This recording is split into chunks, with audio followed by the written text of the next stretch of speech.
بسم الله الرحمن الرحيم إن الحمد لله نحمده ونستعينه ونستغفره ونعوذ بالله من شرور أنفسنا ومن سيئات أعمالنا من يهده الله فلا مضل له ومن يضلل فلا هادي له وأشهد أن لا إله إلا الله وحده لا شريك له وأشهد أن محمدا عبده ورسوله صلى الله عليه وعلى آله وصحبه وسلم تسليما كثيرا أما بعد الله عز وجل lavdrojmë atë e madhrojmë vetëm prej tij ndihmë dhe falje kërkojmë dëshmoj se nuk meriton të adhurohet askush me të drejtë përveç Allahut i cili është një dhe nuk ka shok dhe dëshmoj se Muhamedi sallallahu alaihi wasallam është rob dhe i dërguar i tij paqja, mëshira, bekimet e Allahut azza wa jall qofshin mbi të, mbi familjen e tij të ndershme, mbi shokët e tij besnik dhe mbi gjithë ata të cilët e përcjellin në rrugën e tij deri në ditën e gjykimit. Me lejen e Allahut azza wa jall, edhe sot do të vazhdojmë me ligjëratën e radhës në lidhje me shpjegimin e 3 pyetjeve të natës së varrit: kush është Zoti jon, cila është feja jon dhe kush është pejgamberi jon. Jemi duke folur në pyetjen e dytë se cila është feja jon dhe kemi filluar me shpjegu se ajo është në 3 nivele. Niveli i parë është Islami dhe kemi shpjeguar kushtet e Islamit. Niveli i dytë është imani dhe kemi shpjeguar kushtet e imanit, ndërsa niveli më i tretë dhe më i lartë është el-ihsan, që në shqip mund të përkthehet si pamirësi, e kjo është niveli më i lartë i fesë tonë, e që kjo do të thotë që njeriu të arrin atë grad të sinqeritetit, të mbikëqyrjes nga Allahu azza wa jall dhe përsosshmërisë së veprave të mira. Kjo është me e përkufizu se çka është el-ihsan, që thjesht njeriu me qenë maksimalisht i sinqert, me qenë i vetëdijshëm për mbikëqyrjen nga Allahu azza wa jall dhe me mundu me përpikri me i zbatu urdhnat e Allahut dhe mësimet e pejgamberit sallallahu alaihi wasallam, ashtu siç vetë ka thënë pejgamberi sallallahu alaihi wasallam kur e ka definuar ihsanin, ka thonë en ta'budallaha ka'annaka tara fa in lam takun tarahu fa innahu yarak. Ihsan është me adhuru Zotin sikur ti e sheh atë, edhe nëse ti nuk e sheh atë, ai të sheh ty. Apo me thonë ndryshe, ihsan është njeriu me realizu Islamin e jashtëm, ajo është kushtet e Islamit, e pasaj me realizu Islamin e mbrendshëm, ato janë kushtet e imanit, edhe nuk e mbetet asgjë vetëm se me e përfundu me përsosshmëri, ajo është domethënë ihsani, e kjo është grada më e lartë që ka mundësi me realizu një njeri. Realisht kjo nuk ka kushte, mirë po edhe kjo është në 2 nivele. Në nivelin e parë që ka treguar pejgamberi sallallahu alaihi wasallam, që njeriu me arrit në gjendje me e adhuru Zotin sikur është tu e pa Zotin. Realisht aq shumë e ka zemrën e lidhur për Allahun, aq shumë e dën Zotin, aq shumë e madhron atë, sa që kur e kryen një punë për veprave të mira, e ndjen thu se ka Zotin përpara, sikur Allahun azza wa jalla të e pa, lart mbi krijesat e tina, mbi arshën e tina, duke folur, duke dëgjuar, duke kry punë dhe mbikëqyrje të krijesave, edhe pse realisht të gjithë e dim ne se Zotin nuk ka mundësi me e pa këtë dunja, edhe për atë ka në hadith vërtet pejgamberit sallallahu alaihi wasallam, dijeni se nuk keni mundësi me pa Zotin në këtë dynjë, mirë po thash është gjendje shpirtërore, lidhje e fortë me Zotin, madhrim dhe dashuri që njeriu kur e adhuron apo e bën një punë të mirë, paraftyron se ka Zotin para vete. Në qovë se nuk ka mundësi këtë gjendje, edhe pse thash përflasëm për këtë gjendje përgjithsisht ihsanit, e kërkojmë falje të Allahu Azza wa Jall që po flasim për një temë e që ne jemi larg saj dhe realizimit të saj, mirë për përderi sa jam duke folur për Islamin, na duhet me fol dhe me treguar për të. Ajo shkalla e dytë e ihsanit është që në qovë se nuk mundesh me arrit këtë gjendje që kur të adhurosh Allahun Azza wa Jall me paraftyru se ki Zotin para vetës, atëherë me ditë se Allahu Azza wa Jall është ai i cili na ka në kontroll, na ka në vëzhgim, na ka mbikëqyrje. Inna Allaha kana alaykum raqiba. Allahu Azza wa Jall është mbikëqyrës mbi juve. Ya'lamu kha'inata al-a'yun wa ma tukhfi as-sudur. Allahu Azza wa Jall din atë që vjedh syri që mendon se nuk e sheh askush, mirë po edhe atë që fshi, domethënë gjoksat dhe zemrat e njerëzve. E kjo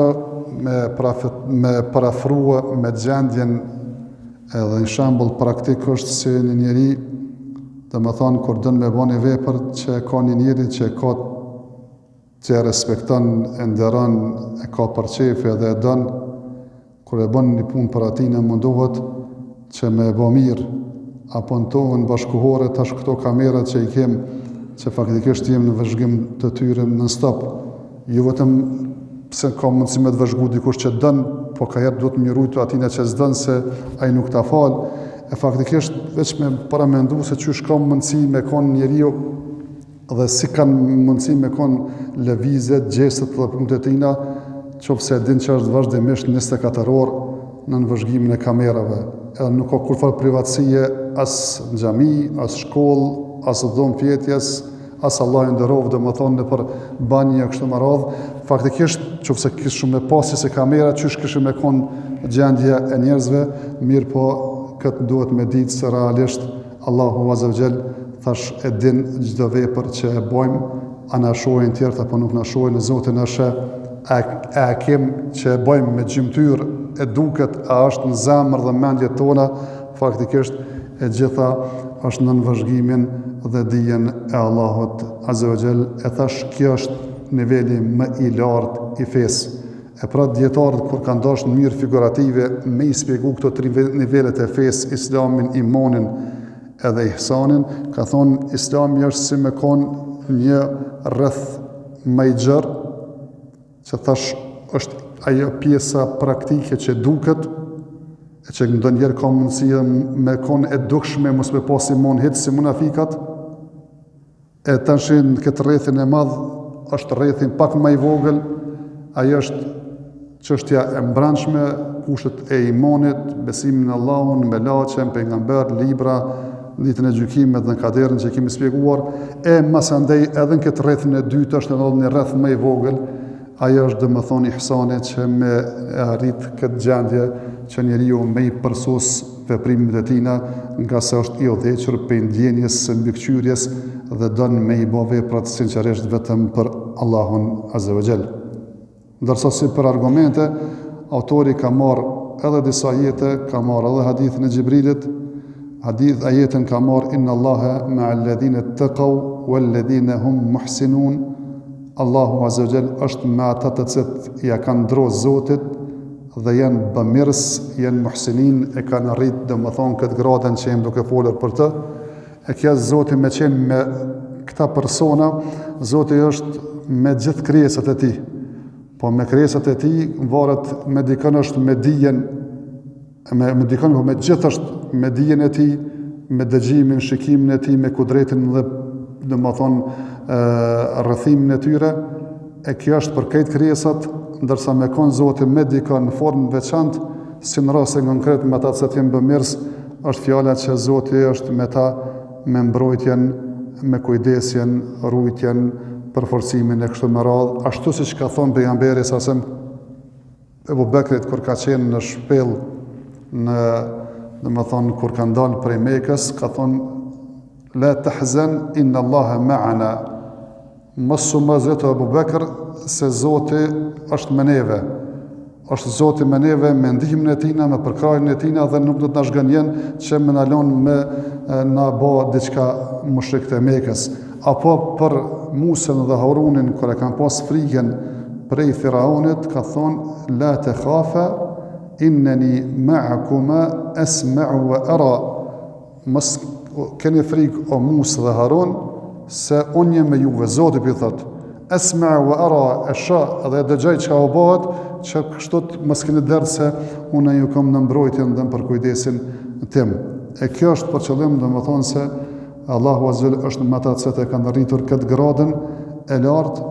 edhe kjo me qenë Zoti tash është më e veçantë se me qenë me këtë krijesat, nga se është për qëllim fjala, domethënë se Zoti është në mbrojtjen për kujdesin e tyre. Ka përmendur edhe ajete të tjera, mirë po ka përmendur hadithin e Xhibrilit, e që realisht hadithi i Xhibrilit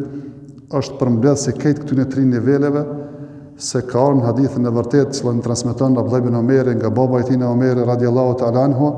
se kanë qenë një ditë me pejgamberin sallallahu alaihi wasallam, edhe ka ardhur një njeri me tesha shumë të bardha, me flokë shumë të zeza, që nuk e njefnim, as nuk ishte shenja të udhimit,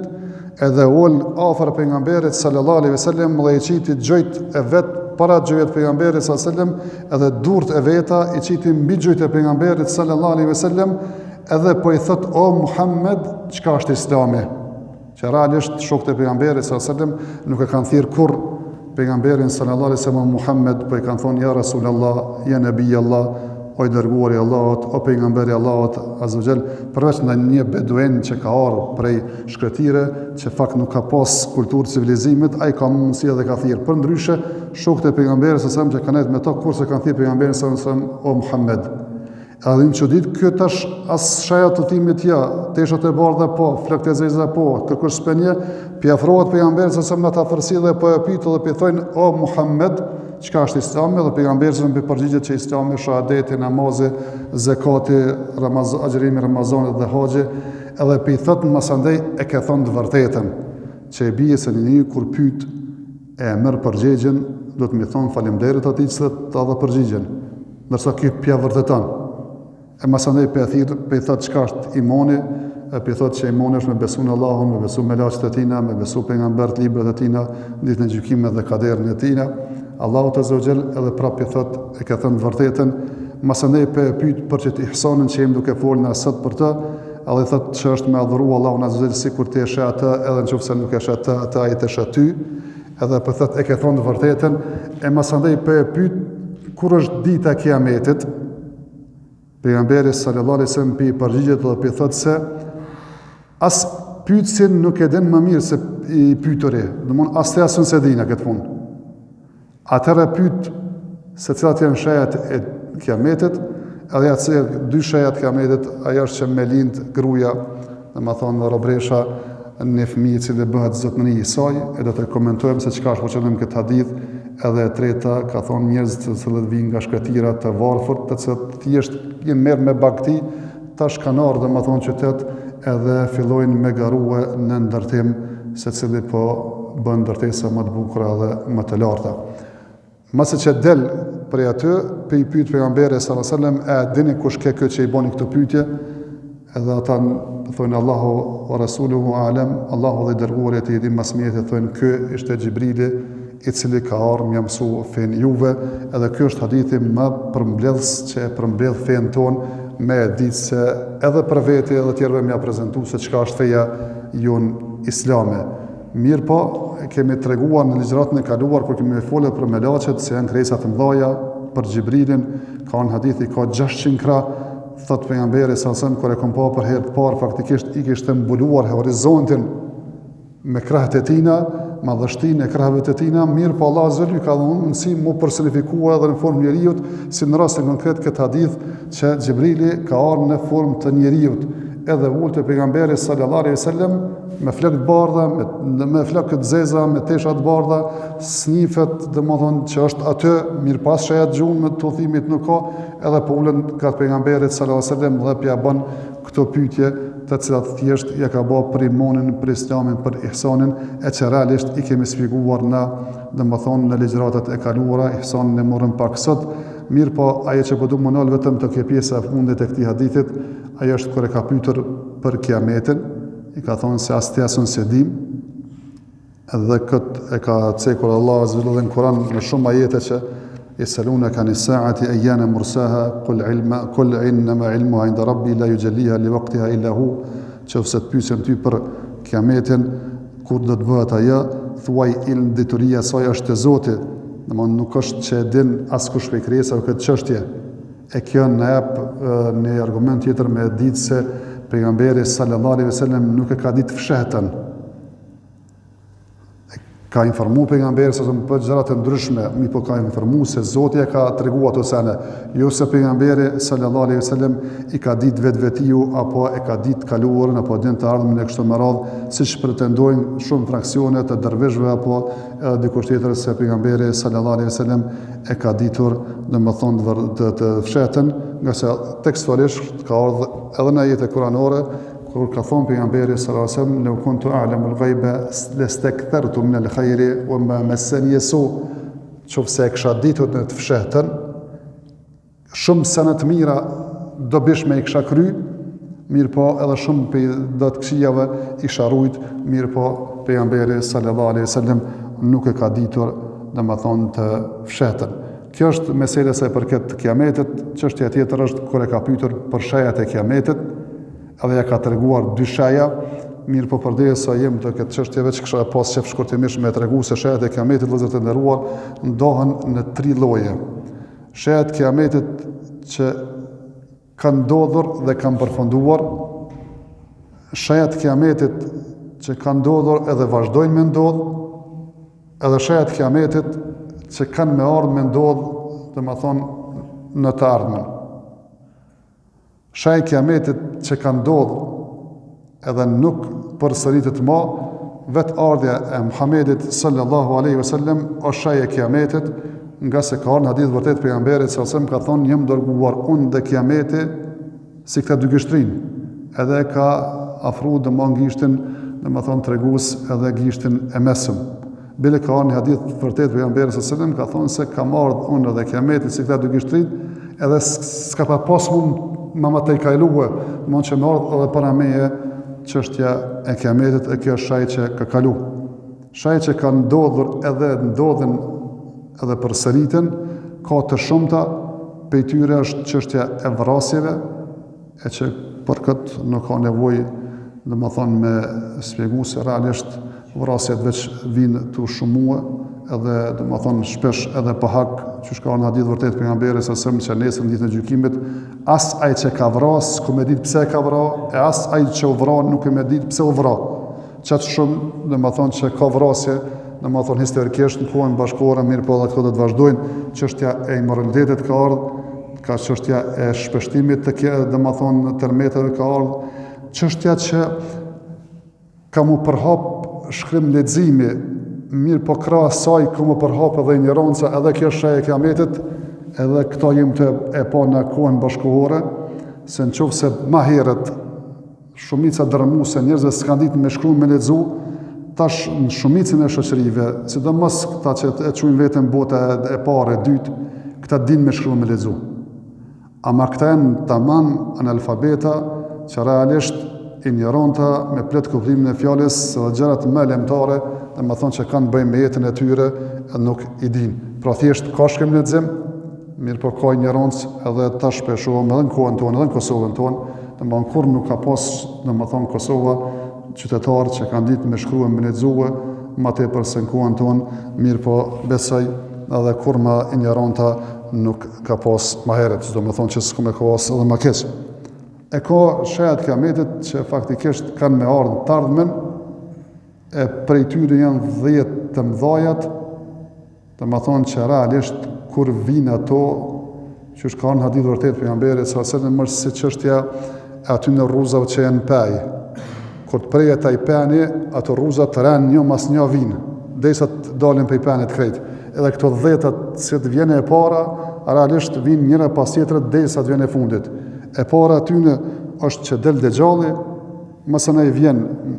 Isa a.s. zbret e myt Dejjallin, mësënej vjen domethënë Je'juji dhe Me'juji dhe i thot Allahu azza jalla Isës largohu në Turrin Sina, në kodrën e Sinas, nga se s'ki qasje dhe s'ki mundësi mu ballafaqu me ta. Mësëndaj e kije, tash çdo trijet janë tradhit në hadith, tjerat mësëndaj vetëm ka fjalë, domethënë se cila është më herët, cila është më përpara, është një tim që do të del, është një kafsh e cila do t'i flet apo do t'i godet njerëzit, do të ketë domethënë tërmete, njën lindje, njën perëndim, njën gadishën në arabik, edhe fundit është një zjarr i cili del domethënë prej Adenit, qytetet në Yemen, edhe atë pjesën e mbetur të njerëzimit në atë kohë, ai zjarr i ndjek derisa i bjen në tokën e Shamit, aty ku bëhet edhe domethënë përfundimisht kiameti. Realisht po them shkurtimisht se s'është temë me fol për domethënë shajat e kiametit, mirë po përderisa jam përmend në këtë hadith në Xhibrilit, do të më fol vetëm me pas disa njëri bazike, mirë po se çka është dobia, pse përmenden shajat e kiametit. Ka shumë dobi, ndërsa dy janë më kryesore. Dobia e parë, vëllezër të nderuar, se pse përmenden shajat e kiametit është ajo se njeriu duhet me kon i vëmendshëm dhe i vetëdijshëm që kur sheh kohë pas kohe gjëra që ka paralajmëruar pejgamberi sa se po ndodhin, realisht mos me ardh me nxon nga flet, qoftë ato, qoftë edhe vetë kiameti. Po me pas kujdes, me thon subhanallahu, çdo kohë vetëm se po vjen më e keqe se ajo tjetra që ka qenë më përpara, edhe ato që ka paralajmëruar pejgamberi sa selam po ndodhin faktikisht vetëm po ju afrohem kiametit, edhe me pas kujdes me u përgatit, edhe mos më nxon nga flet kjo gjendje. Edhe e dyta se çfarë dobi e ka në shajat e kiametit, vëllezër të nderuar, se qofse pejgamberi sallallahu alajhi wasallam na ka informuar për këto shaja, edhe disa kanë ndodhur, disa po ndodhin, edhe ato që s'kan ndodhur do të ndodhin. Realisht këto ja shtojnë bindjen dhe më tepër besimtarit se realisht atë që ka thonë pejgamberi sallallahu alajhi wasallam është e vërtetë dhe nuk ka kurfar dyshimi domethënë në të. Ndërsa hadithit që ka cekur dy shajat e kiametit, shaja e parë ka thonë është me lind gruaja, robresha zotnin e vet. Ka më tepër se një mendim se çka është për qëllim këtë hadith. E dy ndoshta janë pak më të paraforta. E para është se realisht ka marrë deri te zgjerimi i shtetit islam që njerëzit kanë me pas edhe robresha, e njeriu ka me pas robresha që përmes tyre kanë me lind fëmijën e nal për vete mas një kohë e shet atë robresh edhe del prej asaj shtëpie. Kur rritet ky fëmia e blen një robresh e i qëllon me blen nonën e vet, e realisht nuk e din që e ka nonë, mirë po tash ajo robresh ky është i lirë, pronari i saj, zotni i saj. Kjo është një prej kuptimeve. Kuptimi i dytë që tregon edhe Ibn Haxher edhe që realisht anënt ky mendim është se realisht nuk është për qëllim domethënë të çështja e luftës e robreshave, e shit blerjes e kështu me radhë, mirë po kryk në lidhje me mos respektimin e prindërve që do të ndodh domethënë prej fëmijëve karshi prindërve të tyre. Saqë ka me ardh koha që realisht e lind gruaja fëmijën e vet, e vën se me kon ajo mbretëresh shtëpit vet me fëmijët vet, realisht ajo ku më bë se me kon skllave në shtëpit vet dhe se me kon shërbëtore edhe në përkëmbur e keq ushqyer, e rrahur, e ndoshta ndonjëherë edhe e vrarë, qysh po dëgjojmë domethënë raste shpesh që i maltretojnë dhe edhe në vrasje prindët e tyre, domethënë njerëz të çroditur. Kjo është domethënë një koment i dytë, ndërsa sa i përket shajës tjetër të kiametit se kanë marrë njerëz të cilët kanë me qenë beduin, ata të cilët kanë jetuar me tenda që nuk e dinë që është jeta shumë qytetare, edhe vinë nxojnë vend qytet edhe fillojnë tash me ndërtu, mirë pas mjaftohen me ndërtu vetëm se kanë nevojë, më pa fillojnë edhe me garu, njëri me tjetrin pa far nevoje. E prat ka ardhur në hadithe të vërteta pejgamberit sa sem që njeriu nuk është shumë mirë me ndërtu gjëra pa nevojë. Thjesht përmburje e të lloks të tepruar e pa shfrytëzim. Se që shka në hadith vërtet me emresim në krevet është për ty e familjen, një tjetër është për fëmijë, tjetër është për mësafirin, ai mas sajna është për shejtanin, mas ka hi se ma njeriun në to. E kështu që tash kohën bashkëkohore kem njerëz që faktikisht ose ndërtojnë për mendje masit të garu njëri me tjetën se cili për e ban shpinë më të mirë, cili ka dhoma dhe banje më të shumë, cili ka do më thonë ato, do më thonë objektet për cilësi e kështu më radhë, ase blen shtëpia që sa është gjallë kur nuk i bjen as me hynë atë shpi, as me flet në ditë në shtëpi, realisht këtë utëm që këto runa Zot jenë të përqëllim në këtë hadith, e pratë njeriu jetën bazë të kërkesave që i ka edhe nevojave që i ka, edhe nuk jetën as për dikant tjetër, as për mburje, as për nënçmim dikujt tjetër, mirë po jetën për veten e tij dhe për nevojat e tij, se për ndryshe kem frikë që me hin këtë hadith ku ka përlajmëruar për shajat e Kiametit. Me kaq ndoshta përfundojmë këtë pjesën e pyetjes së dytë, se cila është feja jon, duke komentuar se feja jon është Islami, imani, ihsani. Islami ka 5 kushtet e veta: shahadetin, namazin, zekatin, agjërimin e muajit Ramazanit dhe haxhin. Imani është nivel më i lartë se Islami, ai është me besu në Allahun, me besu në melaqet e tij, në pejgambert, librat e tij, në ditën e gjykimit dhe kaderin e Allahut, përcaktimin e tij. Edhe më lartë se këto dyja, e që i ngërthen këto dyja, është edhe ihsani, ai është me adhuru Allahun azza wa jall, sikur ne e shohim atë, edhe pse nuk e shohim atë, ai na shet neve. Lutim Allahun azza wa jall që të na bën prej atyre që i realizojmë, domethënë këto kategoritë të Islamit. Lutim Allahun azza wa jall që të na bën prej atyre që me të vërtetë e adhurojmë Zotin, edhe nëse s'mundum me arrit atë drejtë atë shkallë që sikur ne e shohim atë, me pas ndërgjegjen tonë, në ndërdijen tonë, se Allahu azza wa jall në përcjell, në vazhgon dhe në konë mbikëqyrje, e kena bën që me konë më sinqert, edhe me bëj veprat më mirë. Wa akhiru dawana alhamdulillahi rabbil alamin, wa sallallahu wa sallam ala nabiyyina Muhammad.